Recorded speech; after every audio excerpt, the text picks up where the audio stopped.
Coming up next on NewsDepth, we review what we learned this year in the news. The holidays are here, and that means it's shopping season. A dance group from Akron is competing nationwide.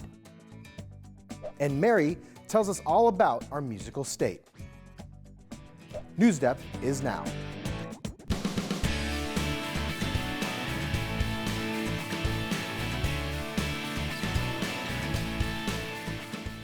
We made it. It's the end of 2023. Hello there, I'm Gabriel Kramer. Thank you all for joining us.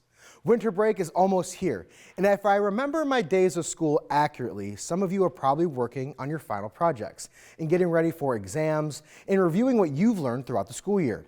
So why don't we also recap what happened this year around the world? Back in January, the U.S. had reached its debt ceiling of $31.4 trillion, and the House of Representatives passed a new debt ceiling proposal. New policies were also put into effect to protect the environment, like the plan to regulate the Colorado River's freshwater source back in April. In February, a train carrying hazardous materials derailed in East Palestine, Ohio. It took weeks to clean up, and it caused health issues for residents and wildlife. 2023 also brought snowstorms to California and wildfires to Hawaii. The Beyoncé and Taylor Swift concert tours, as well as the Barbie movie, made a big impact on the economy by increasing consumer spending this summer. Israel declared war against militant organization Hamas at the beginning of October after a calculated attack from Hamas to Israel. The United Nations later sent humanitarian aid to the Gaza Strip to help the more than 1 million people whose lives were disrupted due to the war. And Congressman Mike Johnson of Louisiana won the seat for Speaker of the House after a near government shutdown at the end of October. Okay, with the new year often comes new words. So let's update your vocab, because these phrases are not just words, they're actually a social currency. Buckle up, we're starting a journey through the linguistic wonderland of new slang for the year. Past generations thought they were pretty groovy, hip, awesome, or radical. Today's kids will say something completely different. It all means the same thing, but slang keeps evolving. Online language learning platform Preply is out with its survey of the most commonly used slang words teens use. Slang means the vocabulary among the people of a specific social group. Some of them are pretty easy to figure out. For instance, salty is when someone's kind of upset about something. Some words are not so obvious. Cap is another word for lying. And simping is when someone does something a little too much for someone they like. I wish I could find a group of people to tell me about their new slang. Hold on, I think I may have found them, and they're joining us in our studio. Now we're joined by a group of high school students from Invictus High School of the greater Cleveland area. How are y'all doing today? Very good, very good. I'm glad you're all here. I'm gonna ask them all some slang words that they like to use so I can learn a thing or two. Sir, what's your name? My name August. I'm from Louisiana. The word we like to use a lot is buku. Buku mean a lot. Say you got too much homework, you say I got buku homework to do, or a lot of money, I got buku money. So that's what that means. Buku, I like that. What's your name? 7-9 Tay, or you can say 7-9, big 7-9, or Tay. And what's a word that you like to use? I say bap, like somebody lying, like about something, like if I said I had more money than everybody in the world, y'all would say I'd be bapping. Or y'all probably would say I'll be capping, but I don't like cap because it's corny, so I'll say bap. So we're moving on from cap to use bap instead. What I'll do is refrain from using any of it, so it all remains as cool as possible for you all to keep using. You okay with that? All right, thank you so much. Now we want to hear from you all from this week's poll. We want to know which of these you would pick to be the new slang word for 2023. Jump over to our poll page online to vote. You can choose between salty, cap, simp, or buku or bap. And for last week's poll, we asked you, what was your favorite type of weather? 31% of you said you love a snowy day. A close second with 27% of the votes is sunny weather. That's my favorite. 17% of you said you prefer a rainy day. 13% of you said you like a good storm. I get that.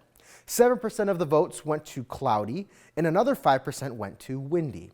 Last week, we also talked about seasonal affective disorder, and we asked you to tell us how you take care of your mental health during the winter months. Let's see what you had to say by opening up our inbox. Avery from Buckeye Intermediate School in Medina starts us off with, Dear NewsDepth, I like to go outside and have a cup of hot cocoa and go sledding. If it is cold outside, I like to write in my journal and have friends over so we can play together. Joseph from Columbus Gifted Academy in Columbus wrote, in order to keep my mental health high, I like to mostly talk with my friends and family. Some activities I will do are playing board games, chatting, cooking, and exercising. Joseph, I also love playing board games, actually, especially during the holiday season. Sophia from Richardson Elementary in Cuyahoga Falls also likes to spend time with friends. One way I care for my mental health during the winter is pretty simple. I like to play indoors with my friends. Even if I'm not outside, sometimes it's good just to have company. Other times, I like to get food and watch a movie I really like. While playing out in the snow is nice, I don't really like getting cold. Levi from Olmsted Falls Intermediate School in Olmsted Falls said, Dear NewsDepth, when I get overwhelmed or emotional in the winter, I like to take deep breaths and talk to my family. Sometimes I sit with my cats or dog and take a nap. That sounds like a great plan, Levi. I bet NewsHound is on board. And Luciana from New Bremen Schools in New Bremen takes care of their body and mind. Dear NewsDepth, how I take care of my mental health during winter is I eat as healthy food as possible. And if I get sick, I take medicine while resting in bed.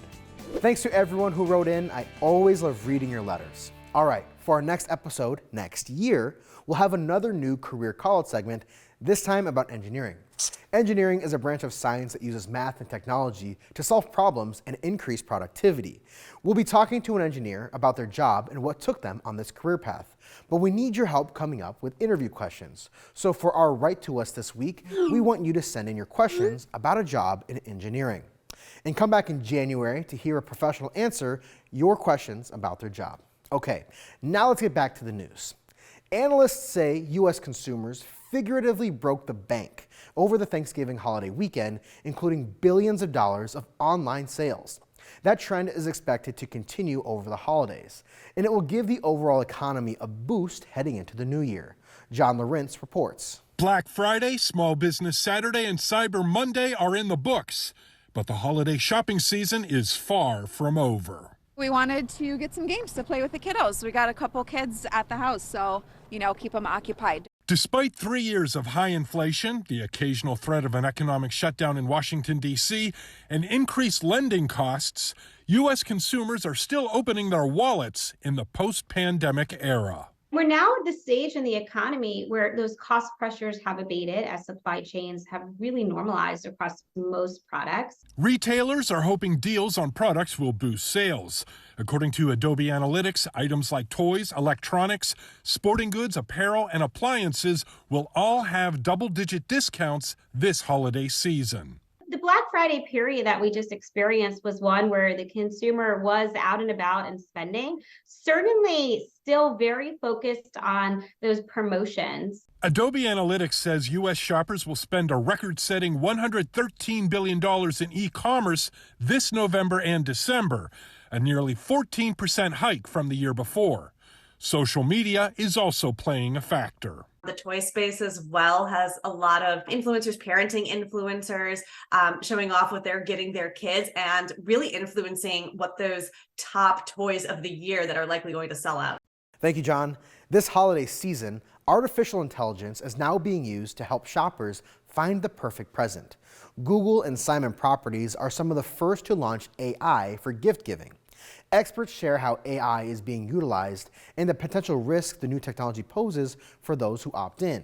Gloria Pazmino has more. So more and more artificial intelligence is becoming a part of our daily lives, and now even holiday shopping. If you have a relative that's very picky, or you're simply just running out of ideas on what to buy this holiday season, artificial intelligence might just be the solution. Buying real gifts with the help of artificial intelligence. We have this new Google AI-powered gifting tool. As Lillian Rincon with Google Shopping explains, when buyers engage with Google's generative AI, they can discover items with just a few words. I'm shopping for my 7-year-old daughter, who's very picky, and she wants to be a scientist and inventor. And so I can actually query for exactly that. Thomas Germain from Gizmodo says the more these AI tools learn, the better it is for the shopper's experience. Right now, you kind of have to know what you're looking for. You need to know the name of the product or have a really accurate description. With these AI tools, the better that they get, the idea is ultimately they'll be able to help do the thinking for you. But shoppers, beware. Experts say if you opt in, it gives powerful corporations a lot more power, the power to make a prediction, the power to understand what is going to be the most effective bid in a transaction, what price you're willing to pay. As for how some of those gifts get to you, AI is helping with that too. In this holiday season, some customers will receive their packages that are picked, packed, or sorted by robots. Peter Chen from Covariant explains that AI-powered robots can pump out around 3,000 packages an hour. Human hands, about 300 to 400. Thank you, Gloria. Now on to some news regarding the job front. Minimum wage workers in 22 states will get a raise at the start of the new year. A minimum wage is the lowest wage per hour that a worker may be paid, as mandated by federal law. The federal minimum wage is $7.25 per hour. States are required to follow federal minimum wage law. States can pass their own laws to make the wage higher than the federal law. The higher hourly rates are due to either scheduled increases or lawmakers upping the minimum wage in their jurisdictions because of inflation come January 1st. 7 states and the District of Columbia will have minimum wages of $15 or more. In New York City, the minimum wage is increasing to $16 per hour. And in Ohio, the minimum wage is increasing from $10.10 to $10.45. The highest state minimum wage will be Washington State at $16.28, up from $15.74. A close second is California, which is raising its minimum wage to $16 from $15.50. The state with the biggest jump in its minimum wage next year will be Hawaii, which is hiking it up by $2 whole. And 20 states are still using the federal minimum wage, which hasn't gone up since 2009. Now we have a couple stories about dancing. Among the many immigrant communities that call Akron home are refugees from camps in East Africa. Since the summer of 2020, a group of high school students who grew up in these camps have been dancing together in a crew called the Black Beans. The Black Beans perform not just around Akron, but the entire country. They recently won an invitation to the very prestigious World of Dance, a series of competitions held all over the world. For their competition, the Black Beans were picked through a regional audition process to compete in California in August 2023. Let's check them out.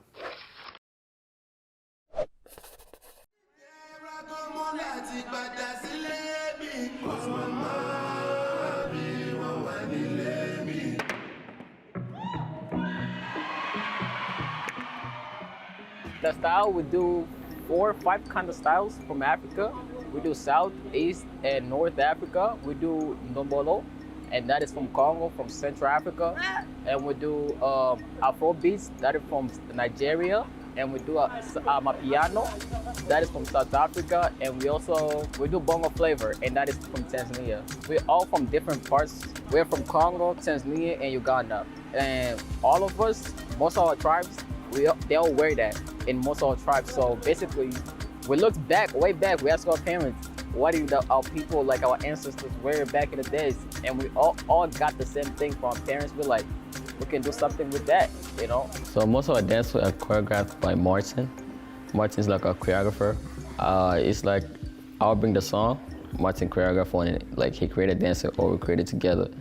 But most of the songs we created, all the Black Beans all together. I started creating dancing back in 2020 when I moved in Akron, Ohio. This group, the Black Beans, it was not that dancing group. It was like just 4 teenagers playing soccer. And I came up with this idea of dancing because that's the way we know, what we know, and yeah. So I just told the boys, let's start.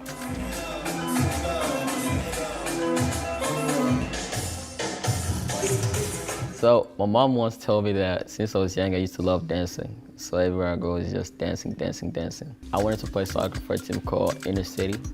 And I texted Martin, I'm like, I wanna play soccer and I wanna join the team.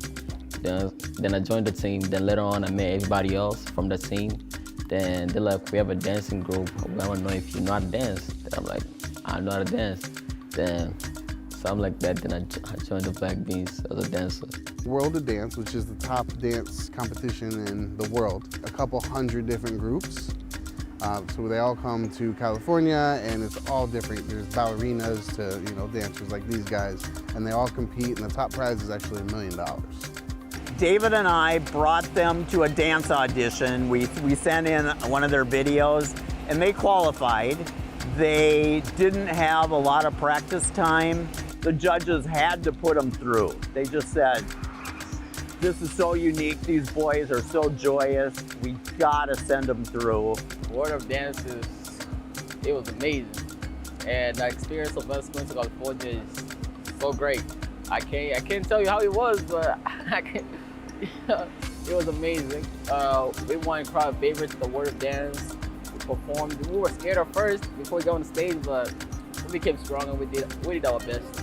They got the most applause in the audience of any dance group.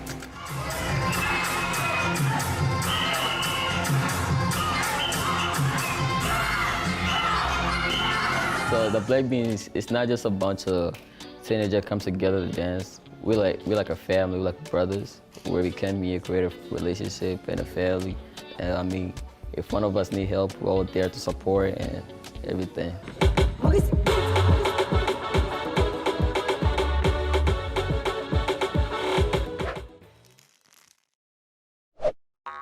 Man, what an awesome group. Special thanks to Ideastream producer Igal Kaufman for sharing that story with us. I bet your feet are tapping ready to break out dancing. You know mine are. So let's check out another dance group. It's called Boomer Ballet, and it's exactly what you think it is. Students 55 years and older are getting together to learn ballet in classes that are growing increasingly popular in Minnesota. Sharon Yu reports. Flex your toes and 6 and... The hallmarks of ballet include good posture. So we're going to start seated up. And elegance. Push. Under the instruction of Jill Lyle. And switch. Yep. Those things are never too late to learn. Here we go. And bend, stay down, stay down. We are realizing since the pandemic, we just have to keep moving. So came Boomer Ballet classes. It's funny, Jill called it that right off the bat, and then she said, oh, we can't call it that. People won't come because they'll go, well, I'm not a boomer or whatever. And I said, that's exactly why we should call it that. I own being a boomer, I'm proud of being a boomer, so I think it's a great name. From 55 to 85 years old, students like Deb Pleasance come for a variety of reasons. Flexibility.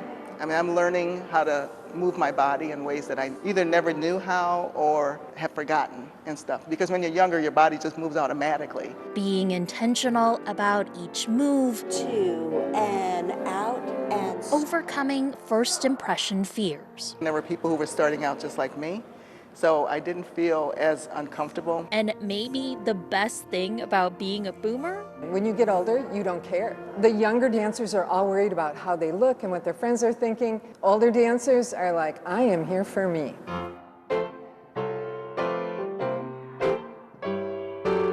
While standing in first position, moving on to the second, it's also about realizing the best position may be side by side with each other. Well, anyone who knows anything will help them feel more comfortable. We all gather outside of class before it starts and we all talk to each other. Just come and try it. You're never too old to learn something new.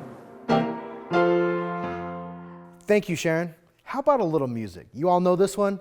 Hang on, Sloopy. All right. Ohio is home to lots of great music. From the birth of rock and roll to the world-famous Cleveland Orchestra, we have got a tune for you. Mary has this week's Know Ohio, all about our musical state. Take it away, Mary. Mary. Mary.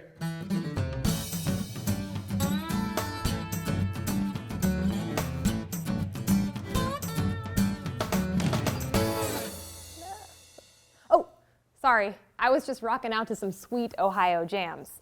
And there's so much great music to choose from because Ohio is such a cultural melting pot. It claims musicians from nearly every genre: rock, folk, hip-hop, country, jazz, and so many more. In fact, Ohio is home to the Rock and Roll Hall of Fame, the world's most comprehensive archive of materials related to the music industry. In addition to being a public museum, legendary musicians are inducted into the Rock Hall, like, for instance, soul singer Bobby Womack, or influential doo-wop group the Isley Brothers, both of whom happen to be from Ohio, by the way. The Rock Hall is largely in Ohio because of one man, Cleveland disc jockey Alan Freed, who is known for popularizing the term rock and roll in the 1950s.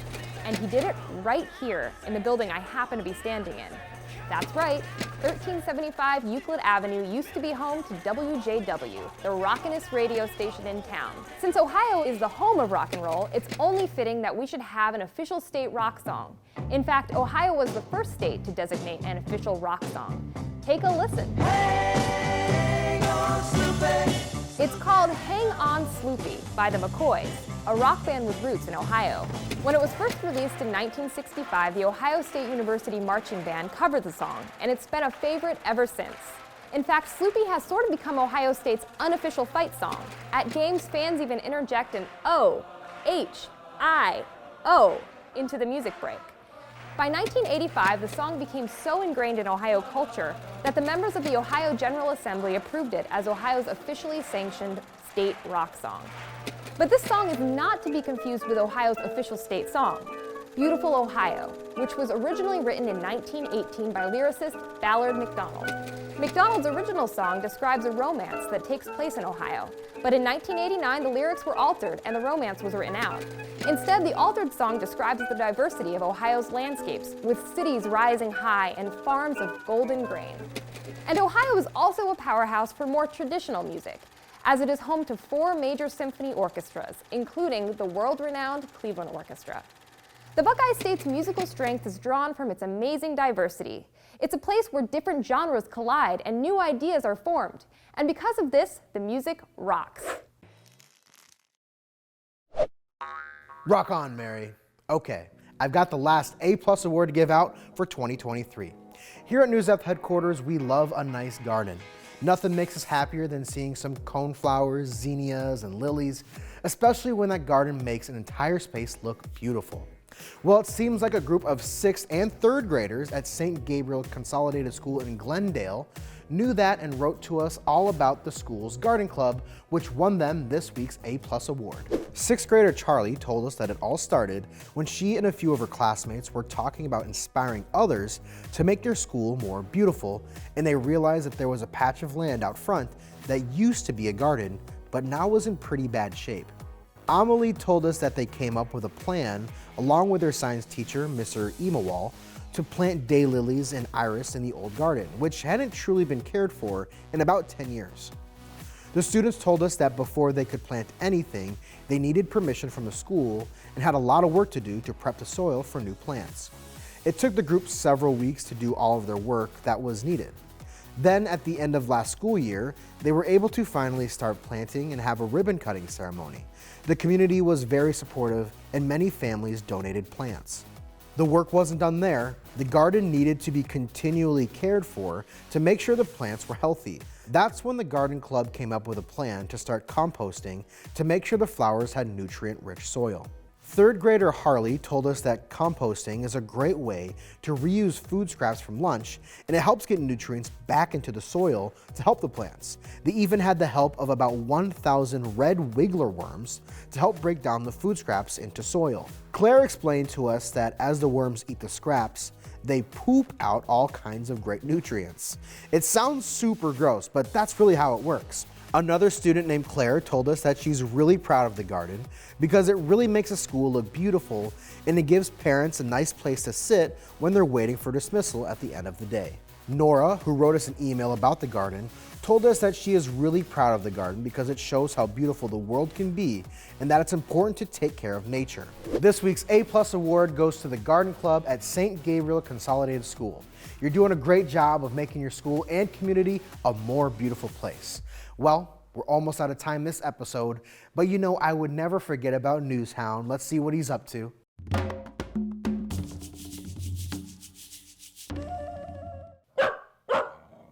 Hey there, Newshound. Oh, what do you have there? Did Santa come to your house early this year? Well, show us. What did he get you? Ah, a new toy. Okay, we still have work to do, so what animal story do you have for us this week? Aw, it's a story about some cuddly friends assisting doctors with homeless patients. Loving, trusting, and playful, these visitors are good medicine. It puts you in a whole nother world because they're so friendly, and it makes you forget what's going on in life, like your sickness or your illness, or they're just there for you. They're loyal, they love it.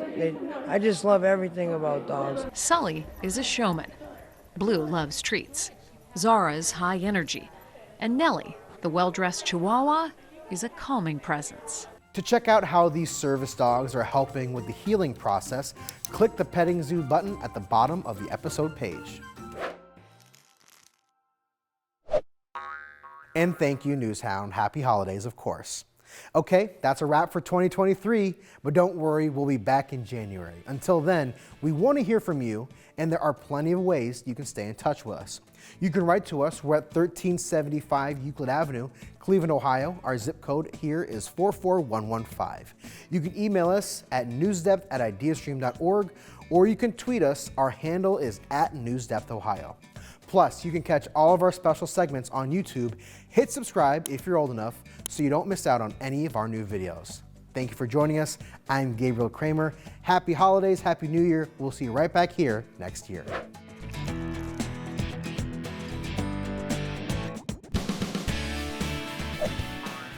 NewsDepth is made possible by a grant from the Martha Holden Jennings Foundation. Career callouts featured in NewsDepth are funded by the Ohio Broadcast Media Commission.